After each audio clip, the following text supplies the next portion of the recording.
Nous allons découvrir à présent la notion de filet de paragraphe. Nous allons ouvrir un document, stocker dans le dossier le texte. Nous allons choisir Gestion de texte neuf. Voilà notre document. Nous allons nous positionner dans un premier temps sur la page 6 et 7 de notre document. Nous allons avec la loupe zoomer sur une partie ici du bloc texte. Avant d'expliquer la méthode de création d'un filet de paragraphe, il est important de préciser une chose. Un filet de paragraphe n'a rien à voir avec le principe du souligné. En effet, si je sélectionne du texte dans ce paragraphe et si je clique ici sur le bouton souligner, le soulignement ne s'applique qu'au texte sélectionné. Nous savons d'ailleurs que ici, dans le menu local de la barre de contrôle, nous avons accès à des options de soulignement, comme par exemple l'augmentation ici de la graisse, c'est-à-dire de l'épaisseur du souligné, le choix de couleur. Nous allons annuler cette opération. Voilà. Donc, le filet de paragraphe ne s'applique pas uniquement à des mots, s'applique à un ensemble, au paragraphe dans sa globalité. Il n'est pas indispensable de sélectionner tout un paragraphe pour lui appliquer un filet. Nous allons juste positionner notre curseur dans le paragraphe ciblé. Puis nous allons passer par le menu local de la barre de contrôle et choisir la commande filet de paragraphe. Nous avons ici coché aperçu pour contrôler notre paramétrage. Nous allons décider d'appliquer un filet en dessous de ce paragraphe. Nous choisissons ici, dans cette liste déroulante, la position du filet. Nous pouvons donc choisir de mettre au-dessus, au-dessous ou les deux si nous désirons.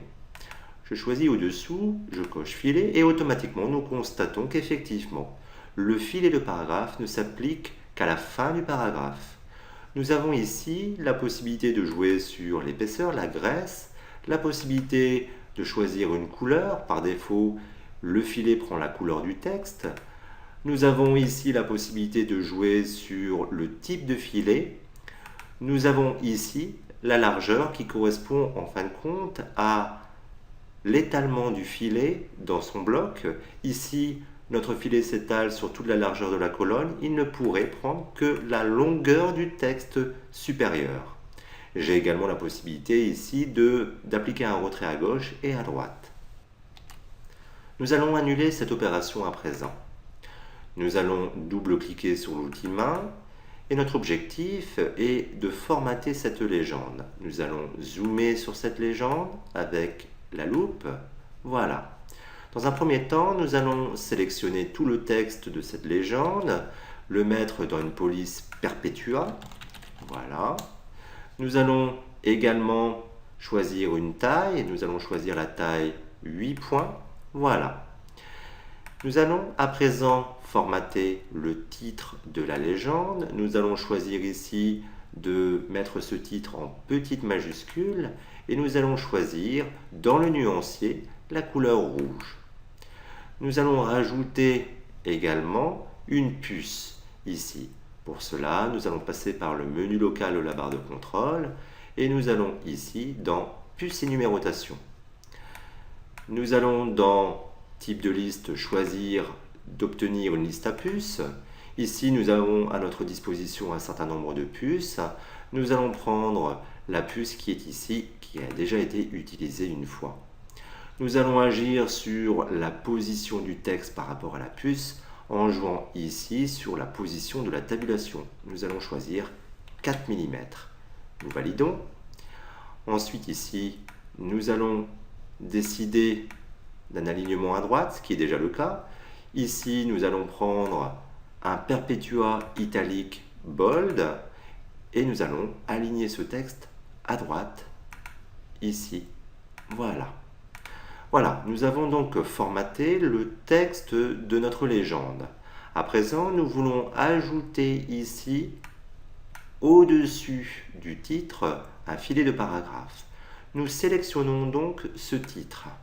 Nous passons par le menu local de la barre de contrôle.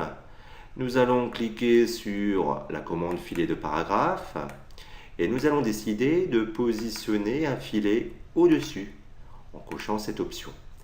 Pour l'instant, le filet n'est pas bien positionné. Il n'est pas du tout au-dessus du texte.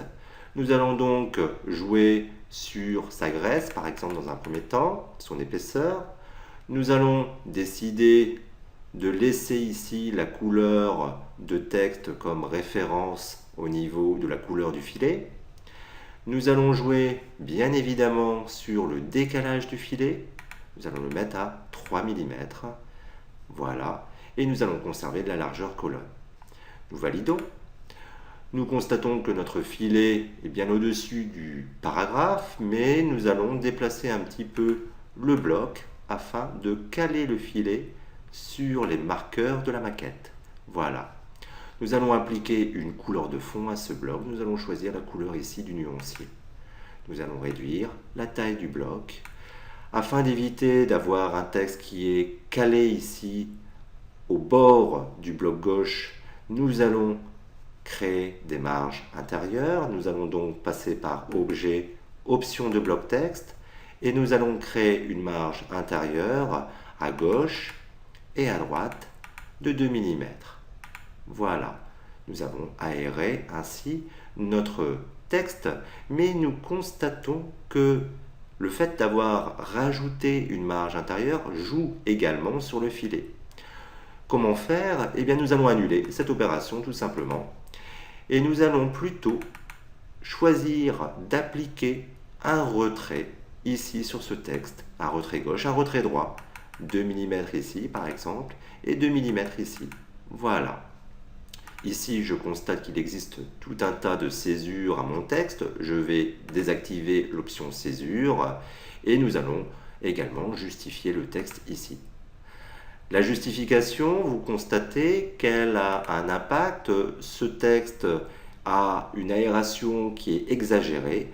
Nous ne pouvons donc pas nous permettre donc de justifier. Nous revenons en arrière et nous allons aligner à gauche le texte. Voilà. Avec cette technique du filet, il est possible d'imaginer plusieurs choses. Nous allons par exemple nous positionner ici sur ce titre. Nous allons le sélectionner. Voilà. Nous allons mettre un filet à ce titre. Nous allons donc choisir ici dans le menu local de la barre de contrôle filet de paragraphe. Nous allons choisir de mettre un filet au-dessus. Voilà. Nous allons choisir un type ici. Nous allons choisir le type par exemple pointillé. Nous allons augmenter la graisse ici. Voilà. Nous allons jouer sur l'intervalle, puisque à partir du moment où nous avons donc des pointillés, il y a bien évidemment un intervalle ici. La couleur de l'intervalle, nous allons choisir par exemple la couleur qui est ici. Nous allons reprendre cette même couleur d'ailleurs ici. Voilà.